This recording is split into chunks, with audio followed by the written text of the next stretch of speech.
Western காட்ஸில் காலையில் 11 மணிக்கு travel பண்ணுறோம். இப்போ இப்படி இருக்குது, நாங்கள் எதிர்பார்த்ததே இல்லை.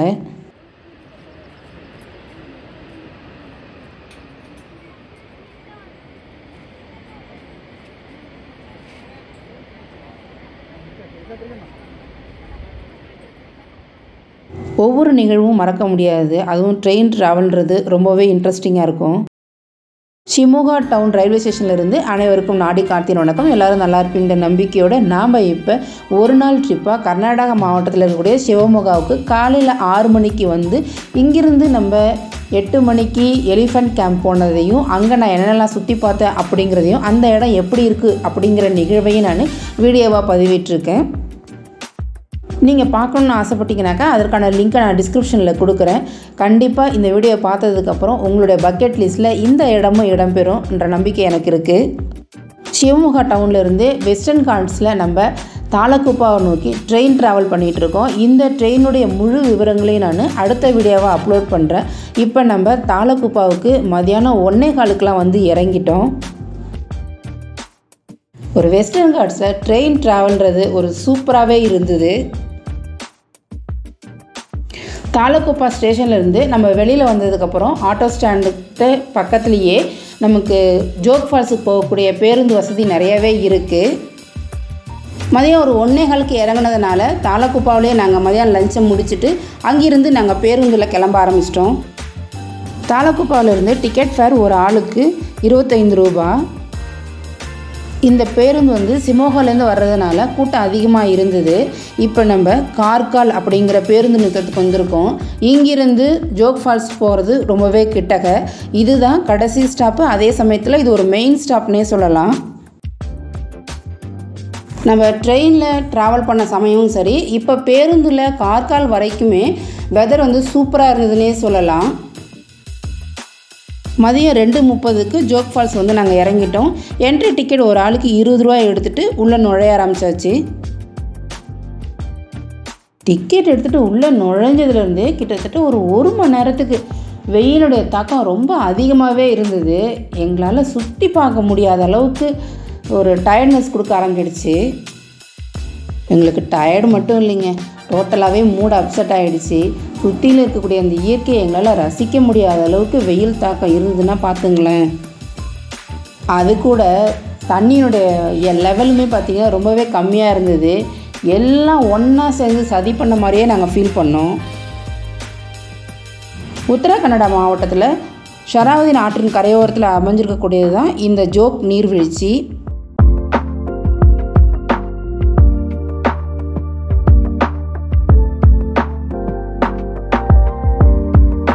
இது கர்நாடகா மாவட்டத்தில் ஒரு முக்கியமான சுற்றுலாத்தலம்.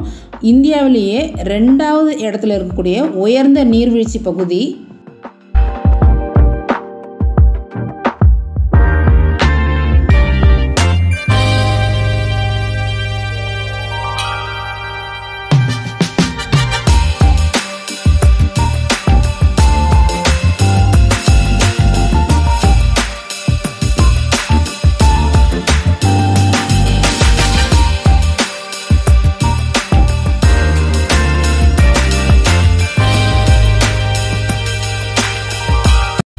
இந்த நீர்வீழ்ச்சியில் முக்கியமான இன்னொரு வியூ பாயிண்ட் நம்ம பார்க்க வந்திருக்கோம்.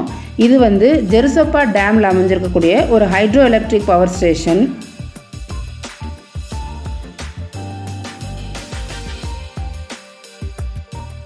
இங்கிருந்து உற்பத்தி ஆகக்கூடிய மின்சாரம் கர்நாடக மாவட்டத்துக்கு பயன்பாட்டில் இருக்குது. ஜோக் நீர்வீழ்ச்சி சித்தாபுரா சாகாரா அப்படிங்கிற 2 டவுனுக்கும் பக்கத்தில் அமைஞ்சிருக்கு.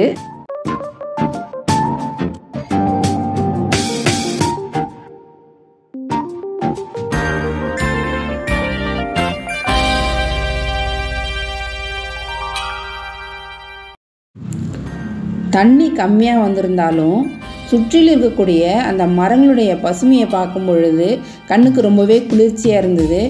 கொஞ்சம் கொஞ்சமாக எங்களுடைய மைண்ட் செட் வந்து ஒரு ஹாப்பினஸ்க்கு வர்றது நாங்கள் ஃபீல் பண்ணோம்.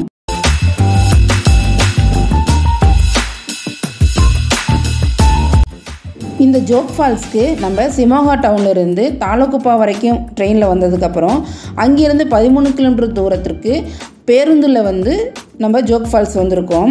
அதுபோல் 30 கிலோமீட்டர் தூரத்தில் இருக்கக்கூடிய சாகாரா ரயில்வே ஸ்டேஷன்லேருந்து நம்ம இங்கே வரலாம். அதுபோல் மங்களூர் பம்பாய் கொங்கன் எக்ஸ்பிரஸில் வரும்பொழுது இது 68 கிலோமீட்டர் தூரத்தில் அமைஞ்சிருக்கு. அடுத்து மங்களூர் பம்பாய் கொங்கன் ரயில் பாதையில் இருக்கும் பொழுது பட்கல்ன்ற இடத்துல இது 90 கிலோமீட்டர் தூரத்தில் அமைஞ்சிருக்கக்கூடிய ஒரு பகுதி.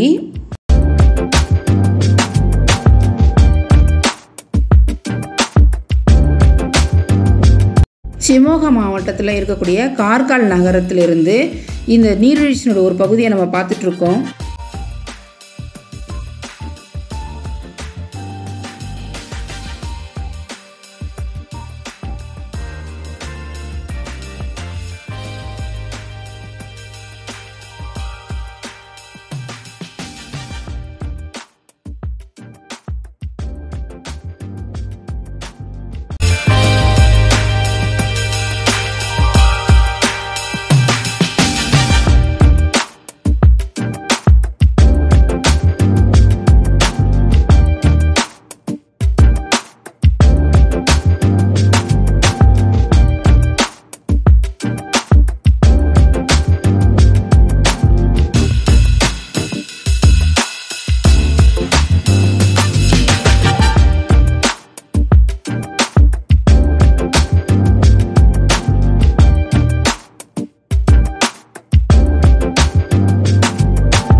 இந்த நீர்வீழ்ச்சியுடைய அழகை நம்ம தூரத்துலேருந்து பார்க்கும் பொழுதும் சூப்பராகவே இருக்குது.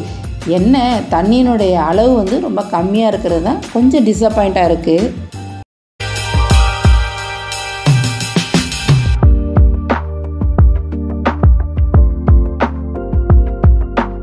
நாம் இந்த பாதையில் நடந்து போகும் பொழுது நீர்வீழ்ச்சியினுடைய அழகு எங்கேருந்து பார்த்தாலுமே சூப்பராக இருந்ததுன்னே சொல்லலாம்.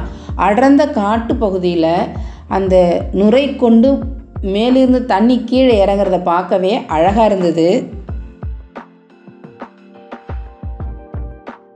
இந்த நீர்வீழ்ச்சிக்கு ஷராவதி ஆறில் வரக்கூடிய நீரின் ஒரு பகுதி பிரிஞ்சு தான் நீர்வீழ்ச்சியாக வருதுன்னு சொல்கிறாங்க.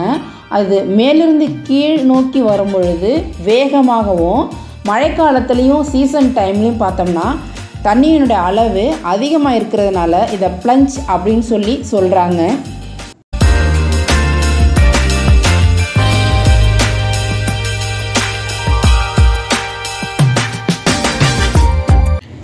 இந்த ஜோக் ஃபால்ஸில் நிறைய சிறப்புகள்லாம் இருக்குது. உலகத்திலேயே மொத்த உயரத்தில் 490வது இடத்துல இருக்கக்கூடிய ஒரு நீர்வீழ்ச்சி. இது ஒரு ஃப்ரீ ஃபாலிங் வாட்டர் ஃபால்ஸ்னே சொல்லலாம். அதாவது நீர் மேலிருந்து கீழ் நோக்கி வரும்பொழுது எந்த தடையுமே இல்லாமல் சிறப்பாக இருக்கிறதுல 36வது இடத்துல இருக்குது. உலகத்திலேயே ஒற்றை சொட்டு உள்ளக்கூடிய நீர்வீழ்ச்சி எது அப்படின்னா அந்த நம்ம ஜோக் ஃபால்ஸ் தான். இது 128வது இடத்துல அமைஞ்சிருக்கிறது மேலும் சிறப்பு.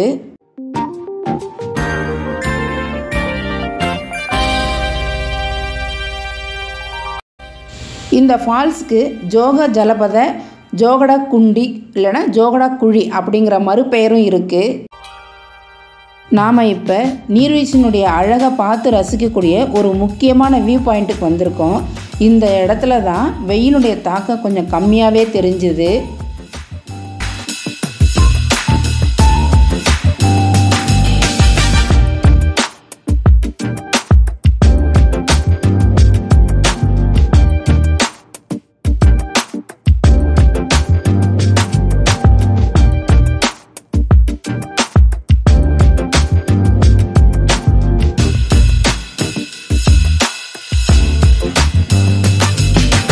இந்தியாவிலேயே இது 2வது இடத்துல இருக்கக்கூடிய இந்த ஜோக் ஃபால்ஸில் மட்டும்தான் நாம் இந்த அழகை பார்த்து ரசிக்க முடியும். ஒவ்வொரு ஃபால்ஸும் ஒவ்வொரு விதத்தில் அமைஞ்சிருக்கும். இந்த அழகு வேறு எந்த இடத்துலையுமே நம்ம பார்க்க முடியாது.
இந்த நீர்வீழ்ச்சியில் மெயினாக 4 வாட்டர் ட்ராப்ஸ் இருக்குது. ஒன்று ராஜா, ராணி, ரோவர், ராக்கெட் அப்படின்னு சொல்லி 4 இருக்குது. அது மட்டும் இல்லாமல் குட்டி குட்டி ஃபால்ஸ் எல்லாமே அதை சுற்றி இருக்கிறத நம்மளால் பார்க்க முடியும்.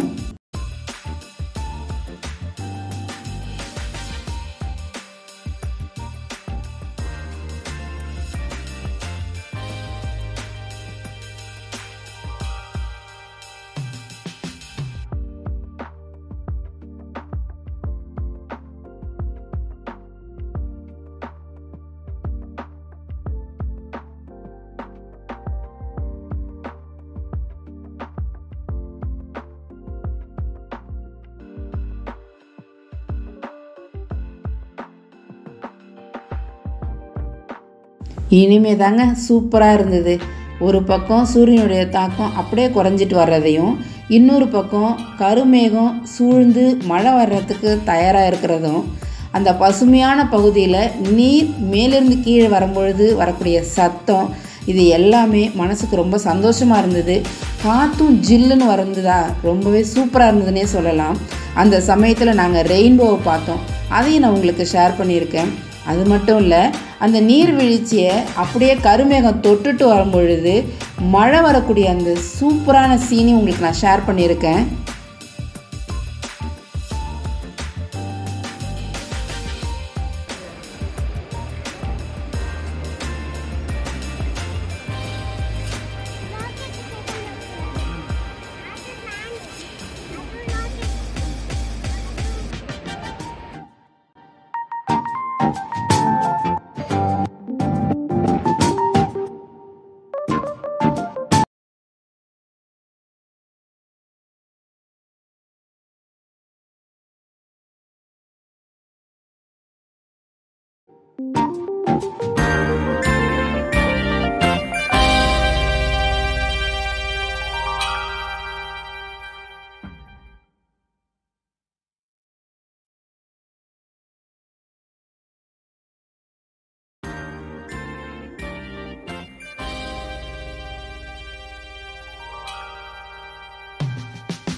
நாங்கள் ஒரு 4:15 மேலே பார்த்துட்டு கிளம்ப ஆரம்பிச்சிட்டோம்.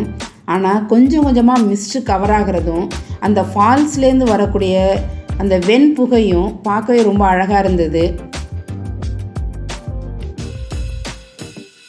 கன்ஸ்ட்ரக்ஷன் ஒர்க் நடந்துட்டு இருக்கிறதுனால செம்மண் பாதையில் தான் நம்ம நடந்து வர மாதிரி இருந்தது. அதுக்கடுத்து நாங்கள் பேருந்து நிறுத்தத்துக்கு வர ஆரம்பிச்சிட்டோம். இங்கேருந்து 1 கிலோமீட்டர் தூரத்தில் பெடல் போட்டிங், கயாக்கி, ஜிப்லைன் இந்த மாதிரி என்டர்டைன்மெண்ட் பிளேஸ் எல்லாமே இருந்தது. அதற்குரிய கட்டணத்தை கட்டிட்டு அதில் நம்ம என்ஜாய் பண்ணலாம். அது மட்டும் இல்லை, பார்க்கிங் வசதியும் வாஷ்ரூம் அவைலபிலிட்டியும் இருக்குது. இங்கிருந்து நாங்கள் தாளக்குப்பாவில் இறங்காமல் அது வழியாக சிமோகாவுக்கு பேருந்துலே போக ஆரம்பிச்சிட்டோம். இங்கிருந்து சிமோகாவுக்கு ஒரு ஆளுக்கு 125 ரூபாய் ஆகுது.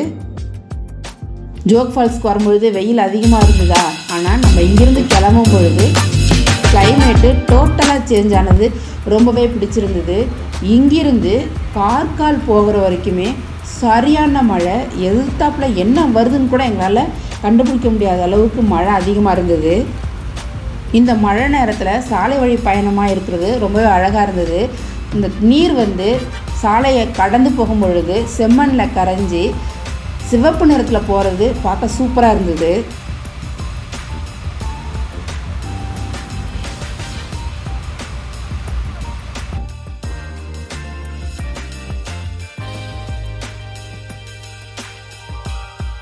இந்த இடத்துல கூட போட் ரைடிங் இருந்தது. இங்கே தண்ணி அதிகமாக இருந்ததுனால மழையினாலையும் இங்கே போட் ரைடிங் இல்லை.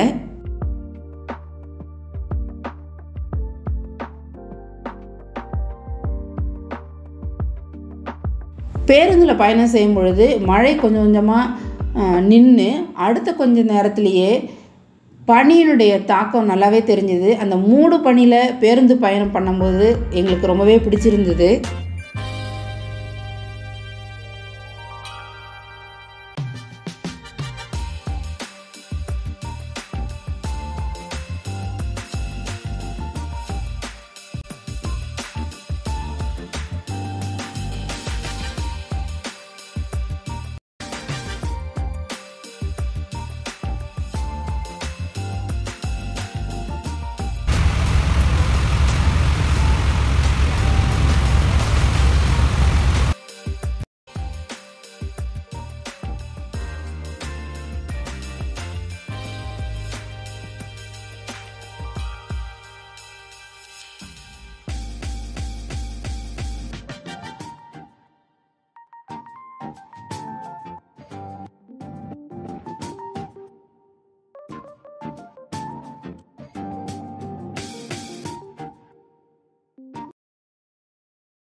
எங்களுடைய பயணம் ஷிமோகாவை நோக்கி தொடர ஆரம்பித்தது. இந்த வீடியோ பிடிச்சிருந்ததுன்னா ஒரு லைக் பட்டனை தட்டி விட்டு உங்கள் ஃப்ரெண்ட்ஸுக்கும் ரிலேட்டிவ்க்கும் இதை ஷேர் பண்ணுங்கள். இப்போ தான் முதல்ல என்னுடைய வீடியோ பார்க்குறீங்க அப்படின்னு சொன்னாக்கா மறக்காமல் சப்ஸ்கிரைப் பண்ணி பக்கத்தில் இருக்கிற பெல் பட்டனையும் ஆளில் வச்சுட்டிங்கன்னா நான் அடுத்தடுத்து போடக்கூடிய வீடியோ உங்களுக்கு நோட்டிஃபிகேஷனாக வந்து சேரும். இரவு 8:30 இறங்கினதுக்கப்புறம் அடுத்து என்ன நடந்தது அப்படிங்கிறத நான் உங்களுக்கு வீடியோவாக அப்லோட் பண்ணுறேன். நம்ம சொந்தம் தொடர மீண்டும் ஒரு புதிய வீடியோவில் சந்திப்பது உங்கள் நாடி கார்த்தி. தேங்க்யூ ஃபார் வாட்சிங். நன்றி, வணக்கம்.